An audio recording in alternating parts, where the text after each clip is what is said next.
오늘은 맥주 감사주일입니다. 지난 시간 하나님의 은혜를 기억하면서 여러분의 남은 여정의 삶도 최선의 감사, 최대의 감사, 최고의 감사, 여러분의 건강한 삶을 그리고 평강의 삶을 살아가시기를 축원합니다. 다윗의 아들 솔로몬은 모든 인생의 길을 걸어보았습니다. 부귀의 길도 걸어보고 명예의 길도 걸어보고 권력의 길도 걸어보고 쾌락의 길, 그리고 하나님 앞에 성전을 지어 그런 삶을 살았고, 하나님이 주신 축복을 가지고 때로는 의상 숭배의 길도 걸어본 사람이 솔로몬입니다. 솔로몬은 남녀노비들, 소와 양떼, 은금보화를, 노래하는 남녀들을 두고서 이 세상의 인생들이 누릴 수 있는 모든 기쁨을 누렸던 사람, 성공한 사람이 한 번쯤은 하고 싶은 유혹, 처첩들을 1000명이나 두고서 인생에 갈 수 있는 길은 다 가보았던 사람이 솔로몬이었습니다. 그러나 그는 자신의 인생을 되돌아보면서 오늘 본문의 내용의 말씀 봤더니 전도자가 이르되 헛되고 헛되며 헛되고 헛되니 모든 것이 헛되다. 전도서 1장 2절부터 전도서를 열자 말자 솔로몬은 자기의 인생 그렇게 모든 것들을 얻어보고 누려보고 가져본 사람의 고백이, 인생에 대한 소감을 그렇게 이야기를 합니다. 해 아래서 수고하는 모든 수고가 자기에게 무엇이 유익한가, 그리고 해 아래서 자기가 살아왔던 날들을 되돌아보면서 그렇게 되묻고 있습니다. 여러분, 해 아래 사는 인생, 우리 인생이 아닙니까? 그런데 왜 이렇게 뜬금없이 헛되다고만 이렇게 말을 합니까? 지난날 솔로몬은 정말로 노래하는 사람으로서, 때로는 글을 쓰는 사람으로서, 그는 잠언서를 쓸 때는 잠언서 1장 1절은 이렇게 말합니다. 솔로몬의 잠언이라 자기의 이름을 드러내면서 잠언 좋은 글을 사람들에게 전해줬죠. 그는 아가서를 쓰면서도 솔로몬의 자신의 이름을 밝히면서 솔로몬의 아가서라 이렇게 이야기를 하는데, 오늘 전도서를 쓰면서 솔로몬의 전도서라 이렇게 쓰지 않고 이제는 자기 이름을 빼버리고 자기를 마치 이 세상 사람들에게 뭔가를 이야기하는 전도자로서의 전도하는 이와 같이 전도자가 말하는 것을 이야기하고 있습니다. 왜 그랬을까요? 왜 성공했던 사람 솔로몬, 지혜의 사람 솔로몬, 하나님의 성전을 지었던 사람 솔로몬, 그 솔로몬이 갑자기 자기 이름을 숨겨버리고 인생을 되돌아보며 헛되다고만 이렇게 말하는 것일까요? 도대체 그의 인생에 어떤 일이 생긴 것일까요? 오늘 본문에 봤더니 4장 1절부터 자기가 본 것을 이야기합니다. 자, 4장 1절에 내가 다시 해 아래 행하는 모든 학대를 살펴보았다. 이 세상을 솔로몬이 그렇게 길을 걷고 삶을 살았는데 세상을 봤더니 본 것이 학대하는 사람들을 보게 되었습니다.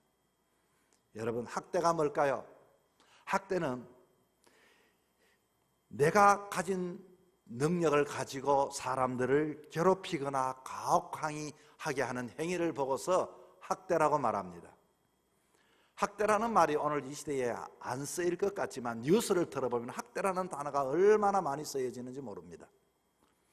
동물 학대, 아동 학대, 노인 학대, 근로자 학대, 이민자 학대, 다시 말하면 이 세상을 솔로몬이 봤을 때는 힘 있는 사람과 힘이 없는 사람, 힘 있는 사람은 힘을 가지고 사람들을 부당하게 대우하는 것을 보았다는 것입니다.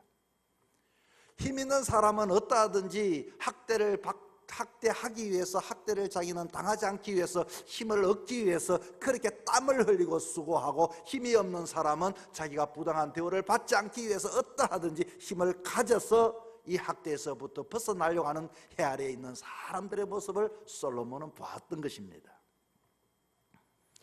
이 해 아래에 학대받는 자들은 오늘 본문에 봤더니 눈물을 흘린다라고 이렇게 말합니다. 1절에 보니 보라 학대받는 자들의 눈물이로다.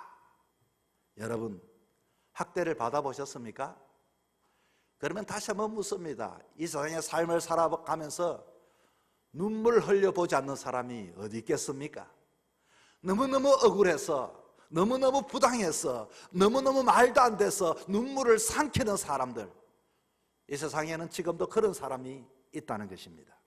아니, 여러분이 이 세상의 삶을 살아갈 때 문제는 눈물을 흘리며 살아가는 것이 인생이라고 이렇게 말을 하지만, 실제적으로 이들에게 아픔은 눈물이 아픔이 아니라 이 세상에서는 눈물을 흘리는 사람들은 위로받을 자가 없다라고 솔로몬은 이야기를 하고 있습니다. 여러분, 힘이 없어 부당한 대우를 받으신 적이 있다면 정말로 여러분 눈물을 흘리면서 이 눈물의 위로를 어디에 받겠습니까? 여러분의 부모가 여러분을 위로할 것 같습니까? 여러분의 아내나 여러분의 남편이 여러분에게 진정한 힘이 없는 여러분의 현실을 위로할 자겠습니까? 친구이겠습니까? 이 세상에 많은 해 아래 수고하는 사람들은 학대하는 사람과 학대받는 사람, 학대받는 사람과 학대받는 사람의 공동의 힘이라고 하는 것인데, 이 힘이 없어서 눈물을 흘리고, 눈물을 흘리는 것은 인생사라고 하지만 문제는 이 땅의 사람들은 위로받을 곳이 이 땅에 없더라는 것입니다. 그래서 2절에 이렇게 시작합니다. 살아있는 있는 산자보다 죽은 지 오랜 죽은 자들은 더 복이 있다, 복되다. 그리고서 3절에 또 이 둘보다 아직 출생하지 아니하고 해 아래 행하는 악한 일을 보지 못한 자가 더 복되다. 여러분, 이 말을 잘못 들으면 오해할 수 있습니다. 죽은 사람이 복되다, 아직 태어나지 않은 사람이 복되다가 아니라 이 땅에 지금도 살아있는 사람보다도 이제는 학대가 없는 곳, 이와 같이 이 세상 속에서 먼저 떠난 사람은 그래도 그 사람보다는 더 복이 있다. 그리고 아직도 기회가 있는 이 땅에서 수고할 그 사람보다는 태어나지 않는 자가 조금 더 그 사람보다 복이 있다는 것이지, 복이 있다는 것은 아닙니다. 해 아래에 이 땅에 사는 사람들의 모습을 솔로몬은 보았습니다. 그러면서 그는 자기의 이야기를 지금 하고 있고, 그리고 우리들의 인생의 이야기를 지금 들려주고 있습니다. 이 땅에는 어떤 사람이 있습니까? 첫째는 이 땅에는 모든 수고와 모든 재주로 사는 사람이 있다는 것입니다. 여러분, 모든 수고, 이 수고를 합니다. 이 땅의 삶을 살아도 부지런하게 열심히 일을 하는 사람이 나오지요. 그리고 재주라는 이 말은 뭐 기술을 익혀서 자격증을 얻어가지고 뭐 시간당에 많은 일하면 이 사람은 시간당 뭐 10만 원, 100만 원 받으면 얼마나 좋은 일이겠습니까? 자격증이 있어가지고, 그리고 그에 대한 대우를 해주기 때문에 이런 성실함과 전문성을 가지고 이 땅에 열심히 수고하고 땅에 사는 그 사람들을 보면서 헛되다라고 이렇게 이야기를 합니다. 왜, 무슨 일이 있기에 왜 무엇을 이야기하려고 이렇게 이야기를 합니까? 사람들은 두 손을 가지고 이 땅에 평생을 움켜쥐고 수고하고 이와 같이 목적을 가지고 살아가지만, 실제적으로 인생의 삶은 두 손을 가지고 붙잡아 보지만 바람을 붙잡는 것과도 같기 때문에 그렇다는 것이에요. 여러분, 지난주에 현대그룹의 회장의 장녀가 정동 제1교회에서 결혼식을 한 뉴스가 떴습니다. 여기에서 이재용 삼성전자 부회장 위시하여 최태원 SK그룹 회장, 구강모 LG 대표, 두산그룹 모든 사람들이 거기에 모여 축가를 해주었다고 하는데, 거기에 댓글을 봤더니 어떤 댓글이 있는가 하니 시기하는 댓글입니다. 자기들의 니거다, 온갖 시기함의 글들이 이렇게 깔려 있어요. 오늘 성경은 왜 이런 사람들을 보고서 뭐라고 말하는가 하니, 시기를 받으니 그것도 허무하다라고 성경은 이야기합니다. 그러면 어떻게 살아야 합니까? 팔짱을 끼고 살면 되겠습니까? 포기하면 되겠습니까? 그 내용이 5절에 나오지요. 우매한 자는 팔짱을 끼고 있으면서 자기의 몸만 축낸다. 운명주의에 빠진 사람이다. 나 일하지 않을 거야. 그러면 나는 인생의 한평생의 삶을 살아가면 나는 그냥 아무 일도 하지 않고 팔짱만 끼고 있을 거야 라고 이야기했던데, 이야기하는 것에 전도자는 솔로몬 이렇게 말합니다. 그 사람도 우매한 사람이다. 다시 말하면 자기의 몸만 축낸다. 이 땅에 운명주의에 빠져서 영생 구원도 마찬가지입니다. 나 택감 받았으니 구원 받았으니 나 뭐 그냥 가만히 있을 거야, 집에 있을 거야. 여러분, 이런 사람들은 우매자라고 말합니다. 바보라고 말합니다. 그러면 어떻게 살아가요? 수고하는 것도 문제가 되고 팔짱 끼는 것도 문제가 되면은 그래도 한 손으로 바람을 잡는 게 더 낫다. 이게 도대체 무슨 말씀입니까? 여러분, 전도자는 그렇게 고백을 합니다. 내가 그렇게 움켜쥐었던 것들, 그러나 인생의 삶 속에서 사람들이 시기를 하고 얻었지만 잃어버린 것들이 많이 있다는 것입니다. 두 번째는 어떤 사람을 보는가? 이것 또한 솔로몬의 이야기며 저와 여러분의 이야기입니다. 혼자 족함이 없이 끝없이 수고하는 자들을 이야기하고 있습니다. 이 세상에 오늘의 만족에 멈추지 않고 평생을 일하는 사람 여러분 보십니까? 얼마나 귀합니까? 놀지 않고 겨루지 않고 나태하지 않고 오로지 일만 하는 그 사람. 그런데 이렇게 살다 보면서 잃어버리는 것이 또 있습니다. 사람을 잃어버리죠. 자녀를 잃어버리고 아내와 대화를 잃어버리고 신앙을 잃어버리고, 처음에는 내 꿈이 적은데 내가 저렇게 살아야지 하다가 살다가 꿈은 잊어버리고 목표는 잊어버리고 수단만 남아서 평생 일만 하다가 살아가는 그 사람, 그 사람은 가족을 잃어버리고 고독한 인생에 사는 사람들을 보았다는 것입니다. 오늘 8절에 이렇게 말합니다. 어떤 사람은 아들도 없고 형제도 없고 홀로 있으나 그 모든 수고에는 끝이 없다. 자기가 오늘도 이룬 것에 대하여 만족하며 감사가 있어야 되는데 끝이 없습니다. 만족이 없습니다. 평생 그렇게 일만 하다가 살다 갑니다. 이런 삶을 사는 사람들은 말년에 대부분 낙담하면서 자녀들에게 이런 말을 하는 경우가 많습니다. 내가 이렇게 고생하는 것은 너를 위해서 고생한 것이다. 내 가정을 위해서 애를 쓴 것이다. 내가 이렇게 나를 위해서 먹지 않고 나를 위해서 입지 않는 것은 우리 가문을 위해서, 자녀를 위해서 내가 이런 삶을 살았다.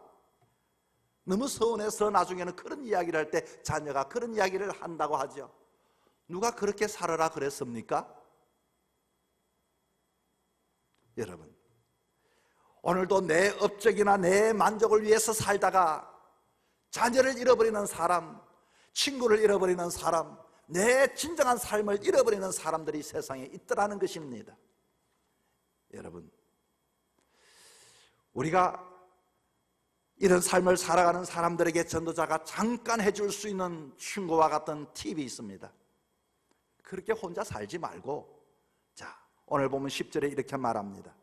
넘어지면 하나가 그 동물을 붙들어 일으키고, 다시 말하면 너 혼자로서는 넘어지면 붙잡아 줄 사람이 없지만 함께 하면 붙잡아 줄 사람이 있으니 이제는 함께 하는 것이 어떻게 되냐, 이렇게 묻고 있는 것입니다. 그리고 11절에도 이렇게 말합니다. 두 사람이 함께 누우면 따뜻하거니와 한 사람이면 어찌 따뜻하겠느냐. 또 12절에 말합니다. 한 사람이면 패하겠거니와 두 사람이면 맞설 수가 있다. 그러면서도 오늘 본문 속에서 9절에는 이렇게 말합니다. 두 사람이 한 사람보다 나으면 그들이 수고함으로 좋은 상을 얻을 것입니다. 한 사람도 상을 얻겠지만 두 사람이 함께 상을 얻는다면 이것이야말로 진짜 좋은 상이 아니겠느냐. 그리고 셋째에 가난하게 태어나서 왕이 된 사람을 대한 이야기를 합니다. 해 아래에서 가난하게 태어났지만 왕이 되었다면 그는 분명히 헛되지 않는 인생의 삶을 살았을 것입니다. 여러분, 그런데 무엇이 문제일까요? 자, 두 사람이 있습니다. 여러분 한번 판단해 보십시오. 한 사람은 가난하고 그리고 소년입니다. 소년입니다. 아주 젊은이입니다. 그러나 지혜가 있습니다. 한 사람은 우둔하고 늙었고 왕이 되었습니다. 여러분은 어느 쪽 편에 서시겠습니까? 사람들은 지금 가난하지만 지혜로운 소년 편에 서겠다고 모두가 이야기를 합니다. 이 이야기는 솔로몬 자기 이야기입니다. 그는 밧세바 어머니에서 태어난 다윗의 아들이었습니다. 어쩌면 그는 자기의 신분적으로 가난한 신분에 태어났습니다. 뿐만 아니라 그는 아직도 소년입니다. 그러나 여러분, 그는 이후에 어떻게 되었을까요? 자기가 싫어했던 둔한 늙은 왕이 알고 봤더니 자기가 되었다는 것입니다. 우리가 솔로몬이라 하면 솔로몬은 지혜의 왕이 아닙니까? 똑똑한 왕이 아닙니까? 하나님 앞에 성전을 지었던 사람이 아닙니까? 그렇게 기성세대를 욕하고 살았는데 알고 봤더니 오늘 본문은 끊임없이 인생의 헤아래 인생은 그랬던 그 젊은이가, 지혜로운 젊은이가 나중에 봤더니 그 둔한 늙은 왕이 되어져 있더라는 것입니다. 우리는 새로운 정치와 새로운 사회를 이야기합니다. 공정을 이야기합니다. 이 세상에는 공정이 없습니다. 이 세상에는 학대하는 자와 학대받는 자 두 분류가 있는 것 같지만 어쩌면 학대하는 자도 나중에는 학대받는 자가 되더라는 것입니다. 학대받지 않기 위해서 인간은 힘을 얻기 위하여 승진도 원하고 집도 얻기를 원하고 떵떵거리기를 원하지만 그것도 헛된 일이라고 이야기를 하고 있습니다. 여러분, 그러면 오늘 본문은 과연 전도자가 된 솔로몬은 우리에게 전해주고 싶은 이야기가 뭘까요? 전도서 1장을 펴면은 끊임없이 헛되다고만 이야기합니다. 2장에서도 헛되다고, 인생을 헛되다고 말을 합니다. 3장에서 4장에서 5장에서 끊임없이 인생을 헛되다고 이렇게 이야기합니다. 그러면 왜 이 책을 지었을까요? 이 책을 통해서 우리에게 들려주고 싶은 이야기가 뭘까요? 오늘 이 전도서의 이야기는 굉장히 어려운 이야기입니다. 그러나 여러분, 우리 인생의 신앙의 삶을 살아가는 우리들에게는 너무나도 유익한 이야기입니다. 결론은 마지막 장 전도서 12장, 그것도 마지막 절 앞에 한 두 절 이렇게 이야기합니다. 내가 그거 다 들어봤더니, 이제 들어봤더니, 경험해봤더니, 내가 본적 일의 결국을 다 들었으니 하나님을 경외하고 그의 명령을 지킬지어다. 이것이 인간의 모든 사람의 본분이다. 이렇게 결론을 맺습니다. 이게 무슨 말씀입니까? 여러분, 비행기는 하늘을 나는 것이 본분입니다. 벗어나면 사고가 납니다. 배는 물 위에 떠 있는 것이 본분입니다. 기차는 레일 위에 있는 것이 본분입니다. 본분은 만드신 분이 그 길로 가라고 본분을 우리에게 가르쳐 줍니다. 기차를 만든 사람은 레일을 깔아서 너는 여기서 왔다 갔다 하라고 정해줍니다. 비행기를 이와 같이 운항하는 사람은 여기서부터 저기 왔다 갔다라고 이야기를 합니다. 인간을 만든, 우리를 만든 하나님은 우리에게 본분을 말씀해 주었습니다. 너는 어떻게 살아가야 할 것인가? 이 땅에서 너가 부당한 대우받지 않기 위해, 학대받지 않기 위해서 그렇게 노력하고 땀 흘리고 수고하고 하지만 그것 두 손으로 바람을 잡는 것과 같고, 그렇게 너가 끊임없는 수고를 하지만 사람들은 다 떠나버릴 것이고, 너는 젊었을 때 늙은 왕을 욕했지만 너도 그와 같은 일이 되어질 그 일을 위해서 인생을 썼다면 너의 본분을 한번 생각해 보아라는 것입니다. 우리 본분은 뭘까요? 나를 만드신 하나님은 우리에게 어떤 길을 가기를 원합니까? 하나님을 경외하고 그의 명령을 지키는 것, 이것이 너가 가야 할 길이라는 것을 이야기하고 있습니다.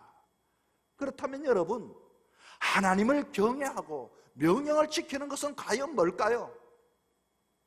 하나님을 경외한다. 경외한다는 말은 하나님을 사랑한다는 뜻입니다. 친구 간의 사랑을 우정이라고 하지요. 부모와 자식 간의 사랑을, 부모를 사랑하는 자식을 보고 효도한다라고 이야기를 합니다. 그리고 남녀 간의 사랑을 애정이라고 말을 합니다. 신하가 임금에게 이와 같이 사랑하는 것을 충성이라고 말합니다. 인생을 창조하신 하나님을 사랑하는 것은 하나님을 경외함으로 예배하는 것입니다. 인생의 삶을 살아가면서 우리가 잊어버리지 말아야 할 것, 이 땅에 학대받지 않기 위하여 힘을 길러서 잘 사는 것이 목적이 아니라, 때로는 그런 삶을 살아간다 할지라도 하나님을 경외하며 하나님을 잊어버리지 말고 살아가라고 이렇게 이야기를 해주고 있는 것입니다. 창세기 22장 12절에 우리가 잘 아는 아브라함은 아들이 없었습니다. 그러나 100세 때 하나님께서 주신 그 아들을 안고 얼마나 기뻐했는지 모릅니다. 하나님께서 아브라함에게 말합니다. 그 아들 아브라함아, 아들을 예물로 드리라, 제사를 드리라. 그는 이 세상에서 그 아들로 위로를 받고 그 아들로 행복을 느꼈는데, 하나님의 그 말씀에 그는 하나님 말씀을 순종함으로 제사를 드립니다. 창세기 22장 12절에 말합니다. 사자가 이르시되 그 아이에게 너 손을 대지 말라, 아무 일도 그에게 하지 말라. 너가 너 아들 너 독자도 내게 아끼지 아니하였으니 내가 이제야 너가 하나님을 경외하는 줄을 알았노라. 여러분, 이 땅에 아무리 높은 자리에 올라가도 떠나가야 할 인생, 이 땅에 팔짱을 끼는 것도 바보스러운 일, 이 땅에 수고하는 것이 헛되다면 여러분, 이건 어떻습니까? 하나님을 경외하는 것을, 이 세상의 삶을 살아가면서 내가 그 일을 하지만 하나님께 경외하는 이것 잊어버리면 안 된다는 것입니다.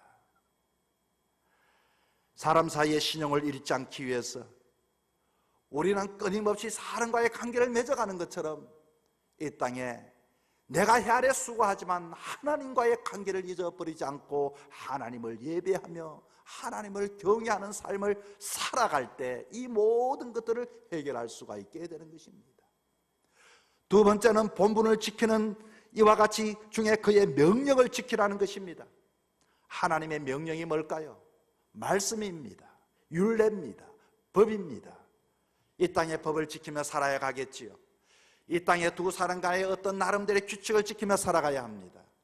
인간은 육의 인간이 아니라 영적인 인간이기에 하나님과의 그 규칙, 하나님의 말씀의 법 위에 살아가야 하는 것입니다. 그러므로 믿음의 시작은 하나님을 신뢰하고 순종에서부터 시작이 됩니다. 여러분, 우리는 믿음이라고 할 때 믿음은 내가 얼마 동안 신앙생활을 해서 믿음이 생기는 게 아닙니다. 어떤 직분을 가졌다고 믿음의 사람이라고 말할 수도 없습니다. 믿음은 내가 그분을 신뢰하고 순종할 때 믿음이 시작이 되는 것입니다. 아브라함은 갈 바를 알지 못하고 하나님 말씀을 믿고 순종하며 쫓아갈 때 믿음의 아버지가 된 것입니다. 여러분, 이 땅에서 수고하는 인생, 이 땅에서 애쓰는 인생, 헛되다고 말하는데 이건 어떻습니까? 하나님께 순종하며 살아갈 수 있는 인생이 말입니다. 오늘 본분을 지키는 자에게는 어떤 복이 있는가? 제가 말씀 한 절 읽고 마치겠습니다. 시편 112편 1절에서 4절에 이렇게 말합니다. 할렐루야. 여호와를 경외하고 그의 계명을 크게 즐거워하는 자는 복이 있다. 그의 후손은 땅에서 강성해지고 정직자의 후대가 복이 있다. 부요와 재물이 그 집에 있으며 그 의가 영원히 있으리라. 정직한 자에게는 흑암 중에 빛이 일어나니 그는 어질고 자비하고 의로운 자로다. 전도서 12장 13절, 일의 결국을 다 들었으니 하나님을 경외하고 그 명령을 지킬지어다. 이것이 사람의 본분이니라. 사랑하는 성도 여러분, 바깥 날씨가 무척 덥습니다. 그러나 우리는 또 수고해야 합니다. 그러나 그 수고만 하는 인생이 아니라 다시 한 번 더 하나님을 경외하고 하나님 말씀에 순종함으로 믿음의 삶을 통해서 여러분의 인생이 헛되지 아니하는 복된 인생의 삶을 살아가는 저와 여러분이 되기를 주의 이름으로 부탁을 드립니다.